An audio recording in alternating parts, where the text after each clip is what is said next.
Hello বন্ধুরা, দেখো মা ফুল্লরার একটু ধুনো দেখো কি সুন্দর দিচ্ছে, ধুনোর গন্ধ বেরোচ্ছে।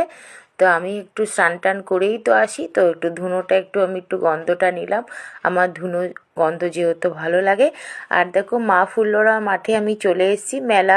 কিছু মেলা দেখো বসে পড়েছে, তবে মাঘী পূর্ণিমার থেকে স্টার্ট হয়, রবিবার থেকে সবই শুরু হবে। তো তোমরা কারা কারা মা ফুল্লরা মেলা ভালোবাসো, অবশ্যই তোমরা মা ফুল্লরা মেলাতে এসো। তো দেখো এখানে খালি আছে, সম্পূর্ণ ভরে যাবে, একদম তো জমজমাট হয়ে যাবে যে মেলা। দেখো আমাদের এত বড় মাঠটা, যেখানে আমাদের হেলিকপ্টারের মতো মাঠে, এত সুন্দর একটা বড় মাঠ মা ফুল্লরার, পুরোপুরি মাঠটা ভরে যাবে। তো কিছু কিছু মেলা এখানে বসে পড়েছে কিন্তু স্টার্ট হয়নি, ওরা জায়গা এমনি সব ঠিকঠাক করে বসেছে। তো আমার তো খুব ভালো লাগে। তোমাদের কারা কারা মা ফুল্লরা মাঠে মেলা দেখতে ভালো লাগে, অবশ্যই তোমরা কন্ট্যাক্ট করো, এসো। আর এ দেখো জলের ট্যাঙ্কি, দেখো আমাদের লাভপুরে কি সুন্দর দেখছো, এটা আমাদের মিউনিসিপ্যালিটির মতো একদম হয়ে গেছে। তো টাটা বন্ধুরা, বাই বাই, সবাই ভালো।